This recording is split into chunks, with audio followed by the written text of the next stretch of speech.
Hi, my name is Mark, and what I'll be discussing is how to perform data analysis for the Introductory Analytical Chemistry Lab, Chem 2302-2303.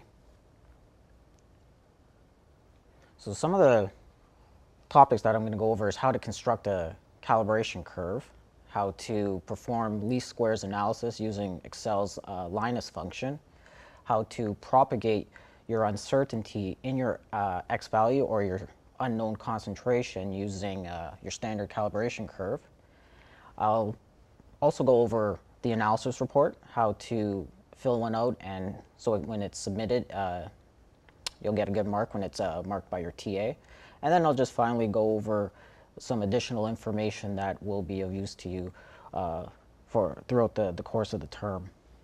So firstly, you're in the lab, and what you're going to be doing most of the time is perform some sort of an assay. So you're going to be determining the identity of a compound, but more likely you'll be determining the concentration or how much of a particular analyte is present in your sample.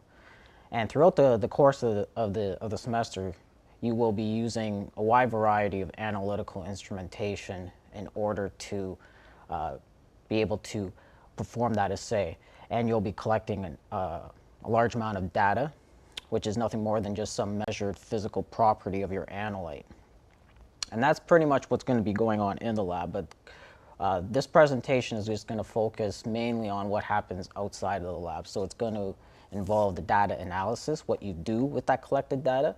You'll be constructing calibration curves, you'll be performing some calculations with the overall goal of determining the identity and, more importantly, the quantity, how much sample or how much analyte you have in your sample. So let's say you open your lab notebook and you have a chart that could be constructed similar to this. And what you can see is this experiment, it looks like I prepared some standards ranging from 5 part per million to 2.5 part per million.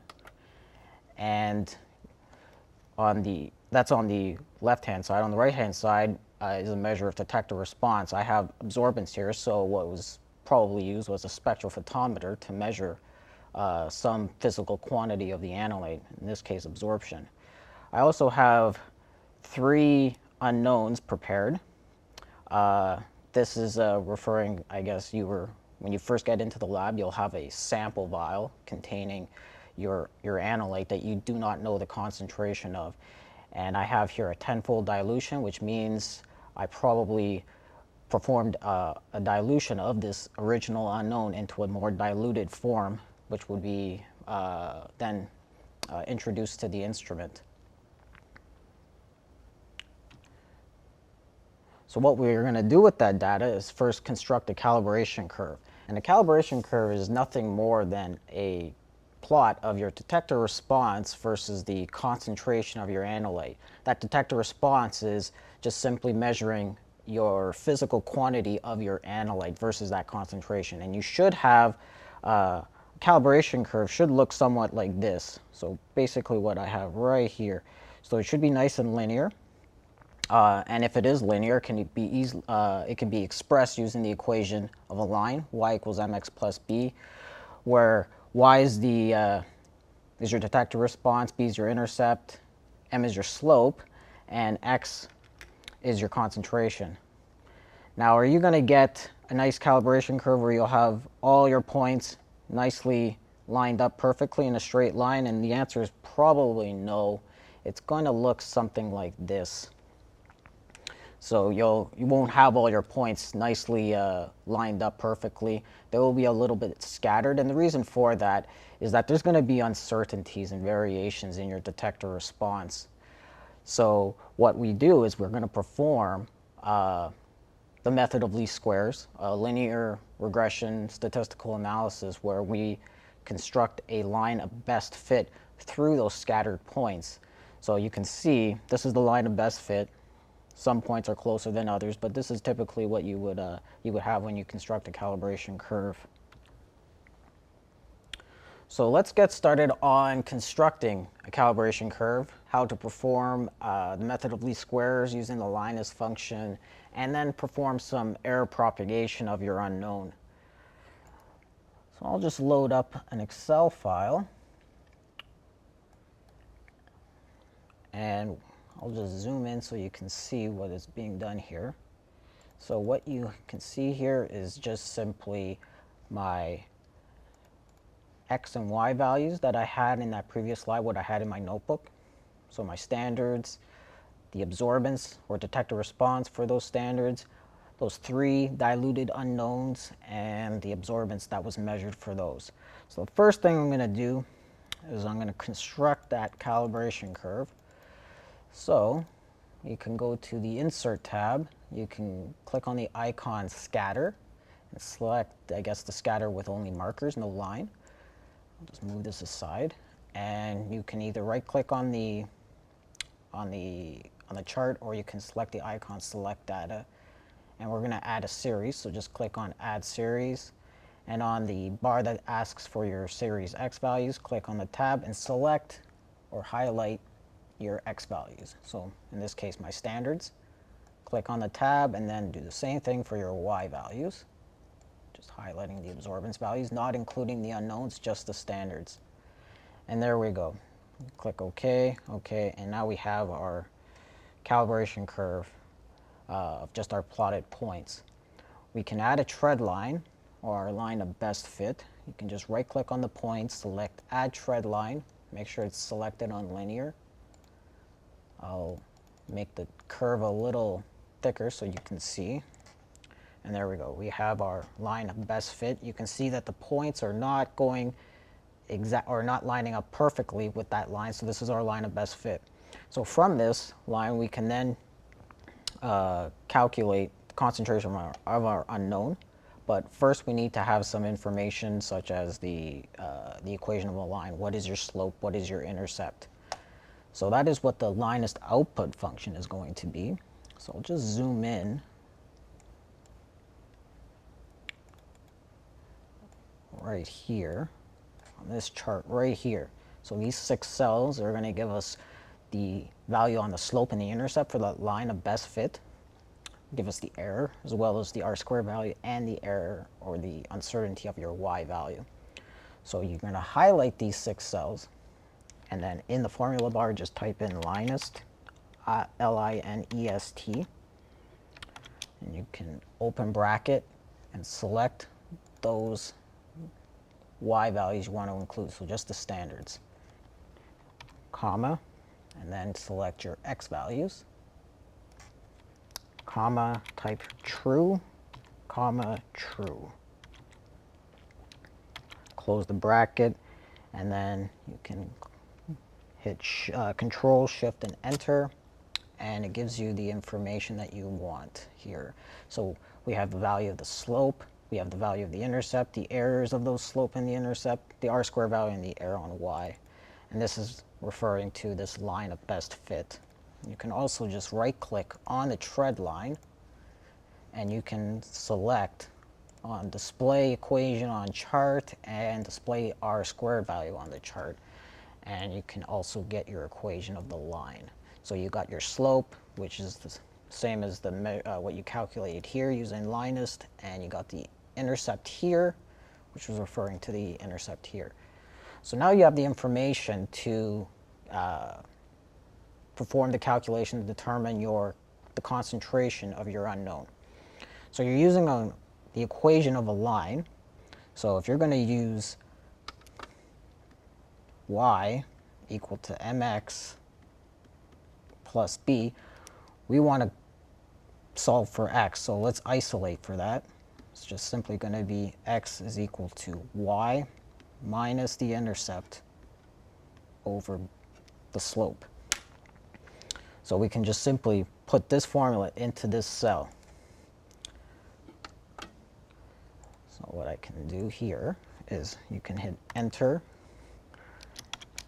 and I can then select your Y value for your first unknown. Let's do this for the first unknown. Subtract the intercept, And you can just highlight the cell with the intercept value and then divide that by the slope. You got that right here too. You hit enter and it now gives you the concentration of that first diluted unknown that you had measured the absorbance of.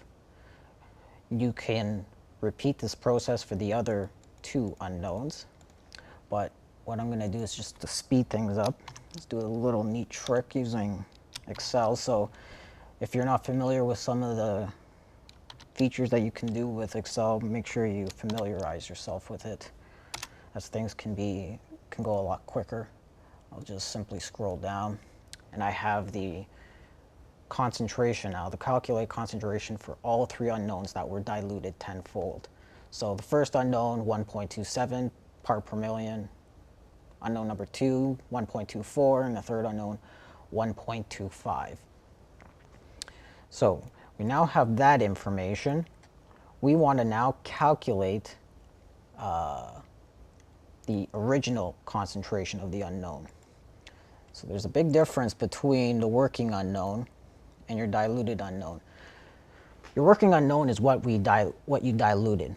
In this case, I diluted it 10 times. The original unknown is what was provided to you by your TA or the lab coordinator.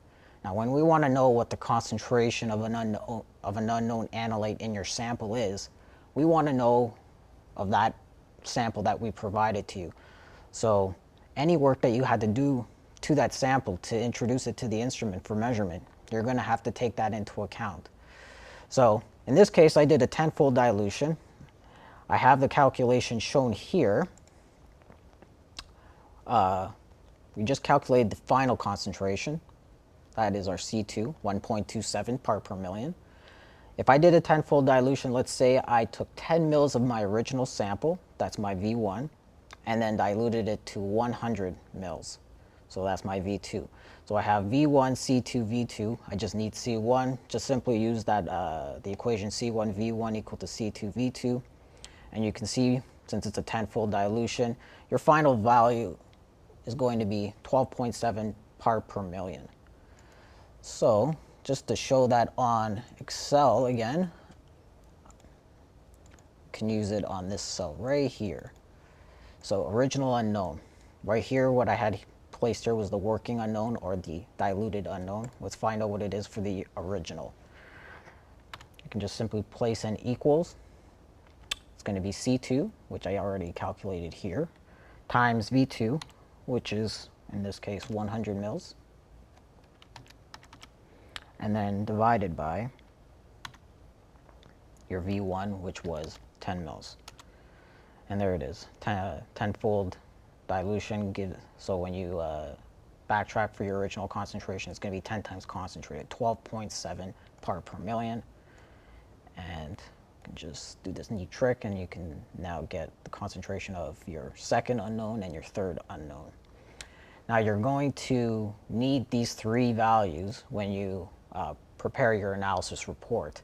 You also want the mean of these three, the average. So right underneath, just as I have it set up, you can get the average, type in equals, and then average, open bracket, and then select the values you want to take the average of. So these three original unknown concentrations, close the bracket, hit enter, and there's your average, 12.6 part per million. To get the standard deviation, you'll need that on your analysis report too. Just simply hit enter and type in STDEV. So standard deviation, open bracket, and again select the same values you want to take the standard deviation of, close bracket, click enter, and you now have the standard deviation of your mean.